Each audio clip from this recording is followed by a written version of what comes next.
오늘 우리에게 주시는 하나님의 말씀 마태복음 16장 13절에서부터 20절까지입니다.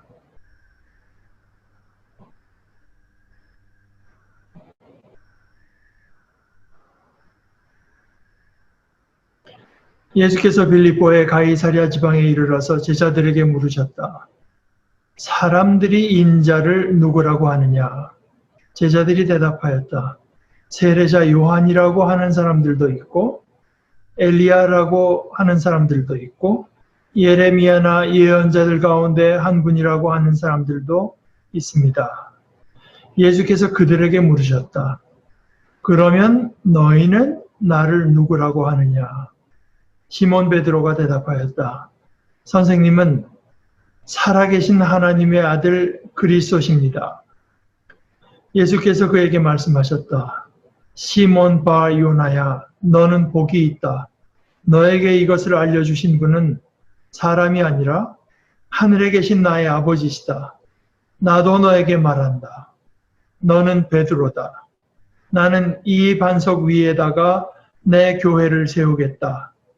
죽음의 문들이 그것을 이기지 못할 것이다. 내가 너에게 하늘나라의 열쇠를 주겠다. 내가 무엇이든지 땅에서 매면 하늘에서도 매일 것이요 땅에서 풀면 하늘에서도 풀릴 것이다. 그때 예수께서 제자들에게 엄명하시기를 자기가 그리스도라는 것을 아무에게도 말하지 말라고 하셨다. 하나의 말씀입니다. 우리에게는 많은 물음이 있습니다. 이 물음의 종류에는 끝이 없는 것 같습니다. 우리가 뭘 물어서 거기 한 가지 물음에 답을 얻으면 거기서 끝나는 게 아니라 그 답이 이번에는 새로운 물음을 낳게 되죠. 그래서 이렇게 한없이 이어진다는 뜻에서만 끝이 없는 것이 아니고 이 세상에 인구가 77억 정도 된다는데 그 수많은 사람, 지금 현재 인구만 해도 그런데요. 그 수많은 사람들 각자마다 질문이 있고 또 어떤 한 사람이라고 해도 그 사람이 그때 처지마다 또 그 사람의 어떤 기분에 따라서도 물음은 달라집니다. 심지어 어쩌면 아주 심하게 우울해진 사람은 내가 꼭 그렇게 질문을 품어야 되는지 이런 거를 물을지도 모르겠어요. 이제 그런 가운데서 우리가 공통적으로 품는 물음도 있습니다. 그래서 제게 요즘 드는 물음들 가운데는 이런 것들이 있습니다. 이 한국 교회가 왜 이렇게 됐을까?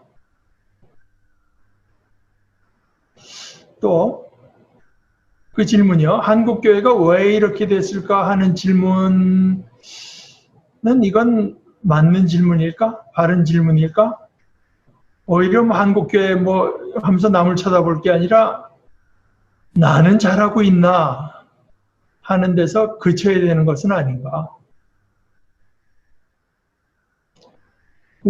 제가 말한 우리는 진짜 우리들입니다. 우리는 그 가운데 뭘 해야 되나? 또 우리가 뭘 해야 되는지 발견하려면 또 뭘 해야 되나?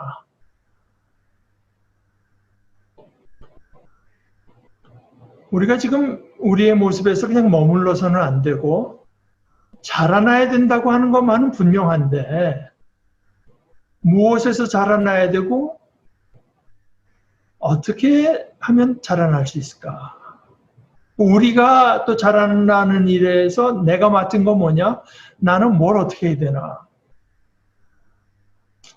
이런 질문들, 나에게 집중된 질문을 하면서도 어쩔 수 없이 또 이런 질문, 예를 들어서 이 나라는 어떻게 될 것이며 이 땅에 주님께서 세우신 교회는 어떻게 될까? 뭐 이런 물음도 떠오르게 됩니다. 이런 질문들은 공동체로서 우리에게 비교적 공통된 질문이 아닐까 생각합니다. 근데 이 가운데는 그저 그냥 자연스럽게 떠오르는 물음도 있고 또 우리가 묻는 것이 필요한 그런 물음들도 있습니다. 그런데 이런 것들보다 우선하는 물음이 있습니다. 우선하는 물음. 그 물음을 우선, 그리고 한 번 묻고 그치는 게 아니라 늘 묻지 않으면 제가 지금 열거한 그런 물음들이 별 의미 없는 것들이 제공합니다. 제가 뭐 인간 아닌 다른 것이 돼본 적이 없어서 알 수 없지만 이 묻는다는 것은 인간에게 국한된 것이 아닐까 싶습니다. 돌고래가 묻는지 오랑우탕은 묻는지 개미는 묻는지 모르지만 우리가 곧 생각하고 지금 제가 생각하는 질문이라고 하는 것은 인간에게 국한된 거 아닐까? 그런데 사실은 성경에 나타난 바로는요, 인간뿐 아니라 하나님도 물으십니다. 하나님은 주로 인간에게, 그 가운데서 특히 이스라엘에게 물으십니다. 물론 이 하나님의 물음이 인간의 것과 같지는 않죠.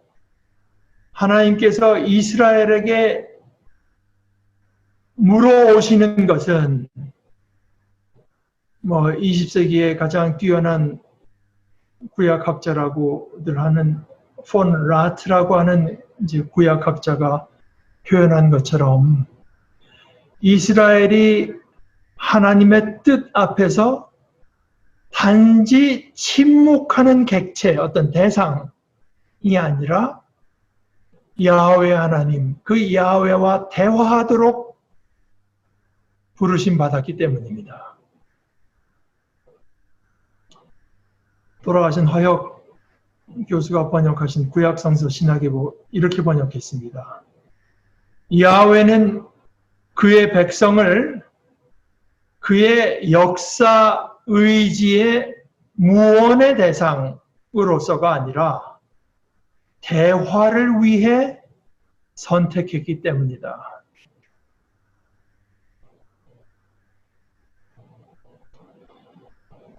근데 이 대화, 하나님과 이스라엘의 어떤 대화, 의미 있는 대화, 본격적인 대화는 그 시작은 이렇습니다. 이렇게 시작됩니다. 나는 너희를 이집트 땅 종살이 하던 집에서 이끌어낸 주 너의 하나님이다.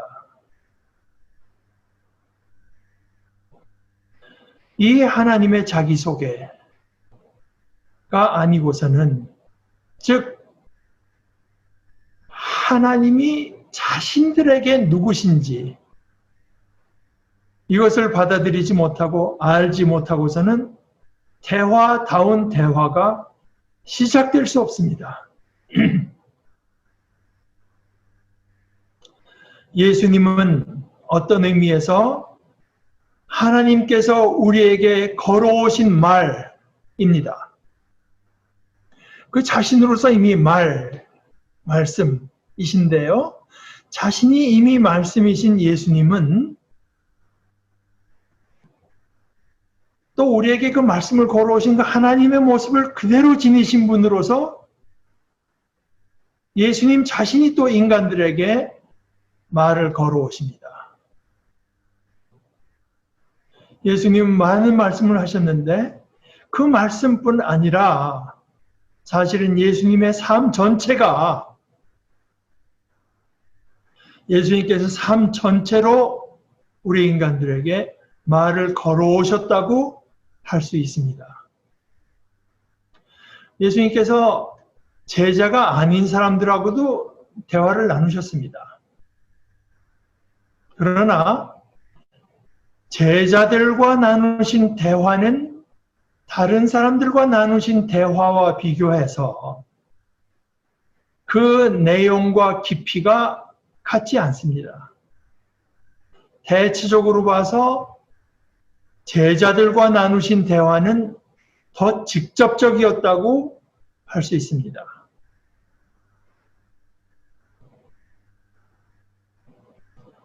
사람들이 인자를 누구라고 하느냐? 자신이 사람들에게 말을 걸어갔는데요. 자신이 걸은 말을 사람들이 어떻게 받아들여졌는지 제자들에게 물으십니다.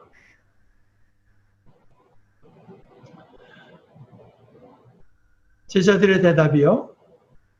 세례자 요한이라고 하는 사람들도 있고요.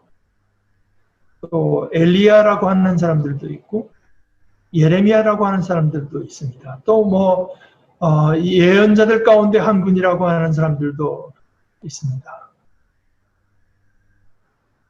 여러분 그걸 한번 좀 생각해 보십시오. 이 제자들의 보고에 의해서 우리가 한 가지 눈에 띄는 것은 요한, 엘리야, 예레미야, 또 예언자들도 대부분이 그렇죠. 이게 다 어떤 그 아주 온순하고 점잖고 예의 바른 사람이었는지 그건 제가 알 수가 없지만 사람들에게 그들이 인상을 끼치고 기억된 것은 그런 모습이 아니라 오히려 하나님의 권위를 가지고 권력자에게 맞섰던 모습들이라는 것입니다. 예수님은 사람들의 눈에 그렇게 보였습니다.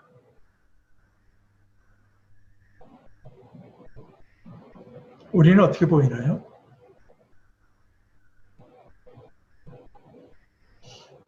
제자들이 이렇게 보고하자 주님께서 이번에는 제자들에게 직접 물으십니다. 이제 먼저의 질문과 다르게 이번에는 성경 원문에는 현재형으로 되어 있습니다. 소위 이걸 이제 역사적 현재형이라고 하는 건데요. 마치 신문에 어제 일이지만 오늘 지금 일어나고 있는 것처럼 발생자 수가 200을 넘어서다. 이런 것이 이제 역사적 현재형입니다. 그러니까 그걸 그대로 살려서 그대로 직역하자면 그들에게 물으시다. 주님께서 그들에게 물으시다가 됩니다. 그러면 너희는 나를 누구라고 하느냐? 거기에 시몬 베드로가 대답합니다. 선생님은 살아계신, 선생님이라고 하는 건 이제 당신이라고 하는 you인데요. 우리말 번역에 이제 그렇게 번역한 것입니다. 당신은 살아계신 하나님의 아들 그리스도십니다.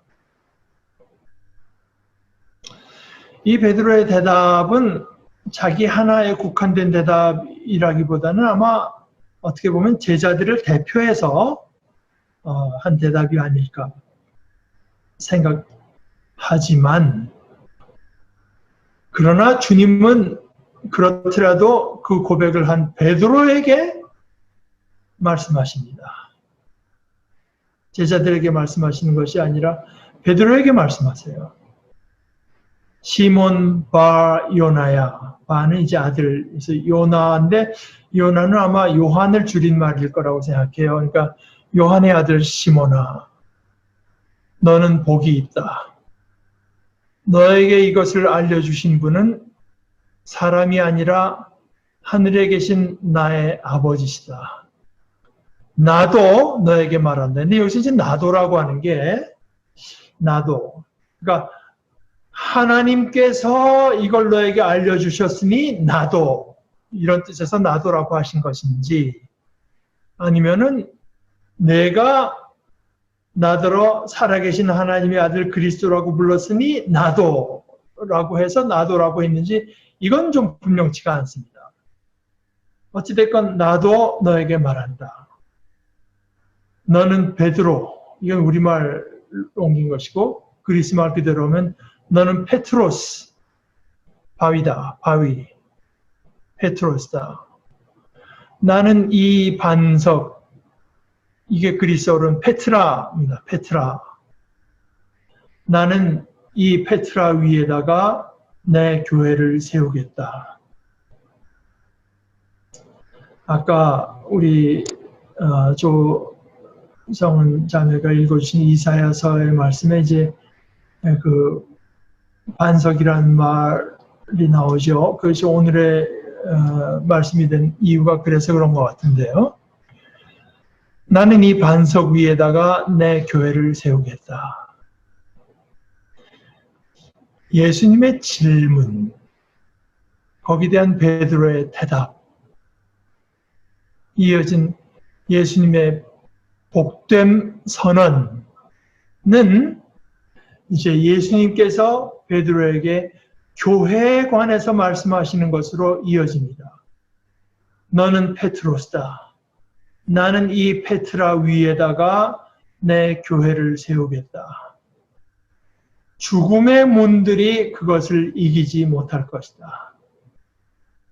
내가 너에게 하늘나라의 열쇠를 주겠다.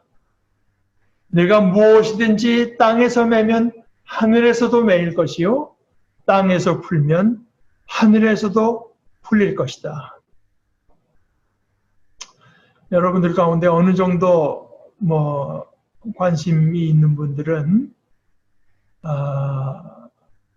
이 베드로에게 하신 주님의 이 말씀을 둘러싸고 구교, 가톨릭 교회와 프로테스탄트 교회 사이에 해석의 차이가 있다는 것을 들으셨을 것입니다. 간단히 말하자면 로마 가톨릭의 전통은 이 직책이라고 할까, 직위, 이 계속 사람들이 이제 앞으로 이어가면서 그걸 담당하게 될 어떤 직책, 이것을 교황직이라고, 교황 또는 교종이라고 할 수 있는데, 이것의 첫 번째 담당자가 베드로다. 로마 가톨릭은 이제 그렇게 받아들이는 전통을 가지고 있고, 그에 반해서 이제 많은 개신교인들의 입장은 그것이 아니라 여기서 베드로는 제자들의 대표자라고 여기는 것입니다. 근데 이제 여기서 그 반석, 예수님께서 반석이라고 하셨는데 이 반석이 무엇을 뜻하는가? 죽음의 문들이 그것을 이기지 못할 것이라고 하는 것은 이건 또 무슨 뜻인가?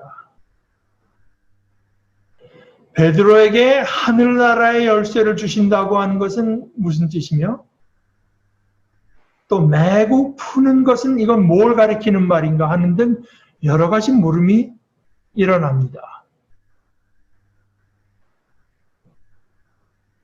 그런데 이런 모든 것들에 앞서서 필요한 것이 있습니다.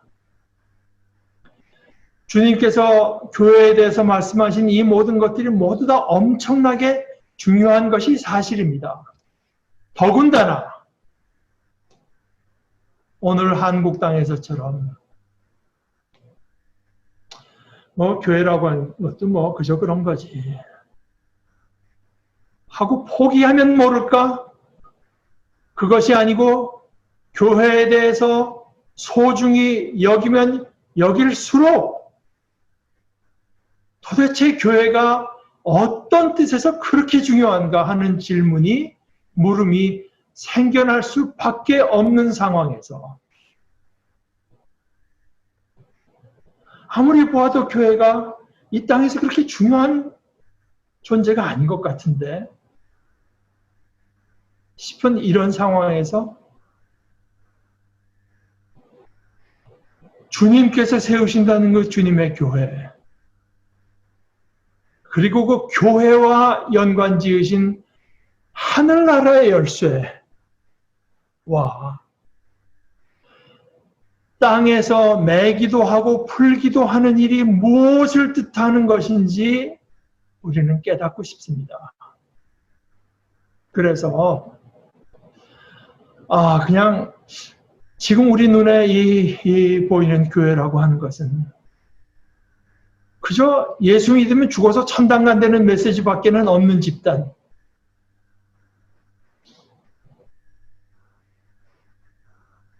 그 메시지가 이 땅에서 그 메시지를 받고 살 때 이 땅에서 정의와 이웃 사랑을 실천하도록 마음을 불러일으키고 동기를 부여하는 것이 아니라 오히려 반대로 내가 필요하면 필요에 따라서 거짓말을 일삼고 출창 탐욕을 따라 살아도 우리에게는 천국이 확보되어 있다는 이 허망하고 죄악된 마음을 품도록 조장하는 집단 정도로밖에 보이지가 않아도. 그래서 교회가 최소한 이 세상에 일어나는 일에 대해서 이 세상 우리 없으면 안 돼 하는 이 자신의 존재의 필요성을 주장할 근거가 거의 없어 보여도, 우리 눈에는 그렇게 보여도 그게 그렇지가 않구나. 우리에게 맡겨진 일, 지금 우리가 하고 있는 일이 이게 가장 크고 중요하고 중심된 일이구나. 그것을 지금은 우리가 믿음으로만 간직할 뿐이지만 언젠가는 모든 피조물들이 그것을 인정하도록 반드시 드러나겠구나 하는 실감을 얻고 싶습니다. 그리고 실제로 이 말씀을 잘 이해하면 그런 실감을 얻게 되는 것도 사실입니다. 참된 교회, 예수님의 교회, 주님께서는 지금 내 교회라고 하셨는데 예수님의 교회로서 존재하며 이 주님께로부터 맡은 일을 하는 교회는 궁극의 실제, 하늘나라와 땅을 연결하는 유일한 존재입니다.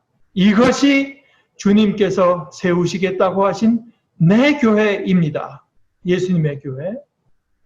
그 예수님의 그 내 교회를 세우시는데 가장 필요했던 것이 바로 이 지식입니다. 당신은 살아계신 하나님의 아들 그리스도십니다. 이것은 너희는 나를 누구라고 하느냐는 질문에 대한 답변입니다. 너희에게 나는 누구냐? 이것이 핵심입니다. 우리가 성경 여러 군데서 보는 대로 이렇게 복된 고백을 한 베드로지만 사실은 자신이 한 이 고백의 참뜻조차를 아직 깨닫지는 못했습니다. 그렇더라도 예수님이 진짜 살아계신 하나님, 참으로 역사하시는 하나님, 전능하셔서 역사하시는 하나님의 아들이시며 그리스도, 이거는 그리스도고 히브리 말로는 메시아, 즉 하나님의 특별하신 뜻, 이 땅에 샬롬을 세우시려고 하는 하나님의 뜻에 따라 세움을 입으신 분이라고 하는 것을 알았고, 그것이 비록 부분적인 지식이라고 해도 그것은 인간이 알아차릴 수 있는 것이 아니라, 그 지식은 인간에게 속한 것이 아니라 하늘에 계신 초월자 예수님의 아버지께서 알려주신 것일 수밖에 없었기 때문에 베드로가 그 말을 할 때 어찌 보면 그 베드로의 고백에서 하나님의 손길을 보신 주님께서 이제 그 위에 자신의 교회를 세우겠다고 하신 것입니다. 우리도 마찬가지 아닙니까? 우리가 예수님의 하나님의 아들로 그리스도로 고백하지만 우리 자신이 고백하는 그 고백의 내용을 우리 스스로가 그렇게 아주 충분히 알지 못합니다. 우리는 부분적으로 알고 부분적으로 믿는 채로 고백합니다.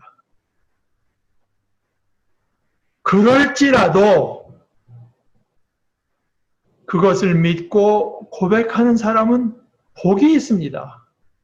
그것은 복되디 복된 지식이요 고백입니다.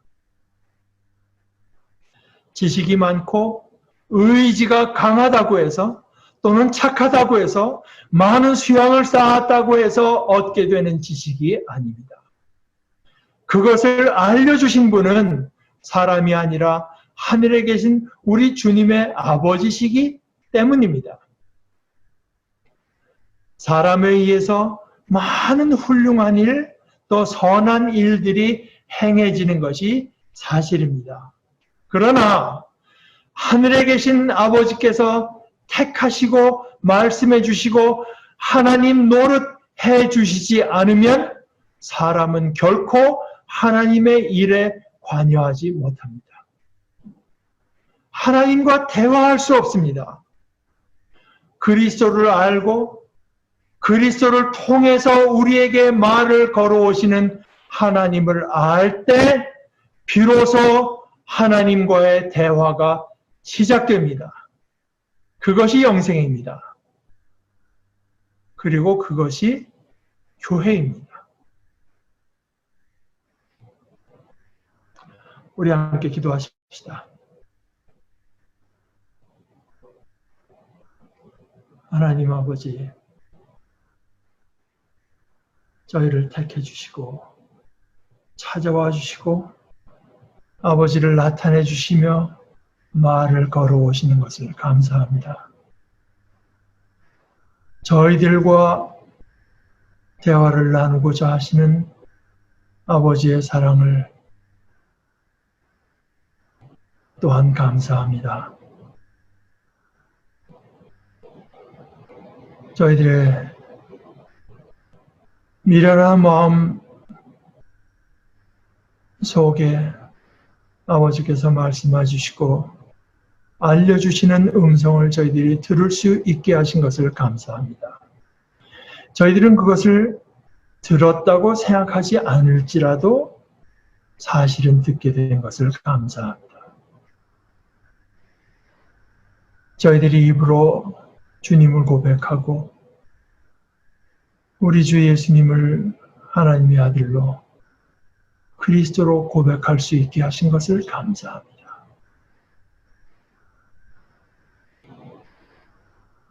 이 고백 위에 저희를 세워주신 것을 감사합니다. 저희들에게 끊임없이 자신을 나타내 주신 이 아버지 하나님의 은혜를 힘입어 또 저희 속에 끊임없이 말씀해 주시는 성령님의 증거를 힘입어 주님을 고백하고 주님을 고백하는 우리의 고백을 날로 새로이 하고 그 고백 가운데에서 자라나고 또한 성장하는 저희들 되게 하여 주시옵소서. 예수님의 이름으로 기도드리옵나이다. 아멘.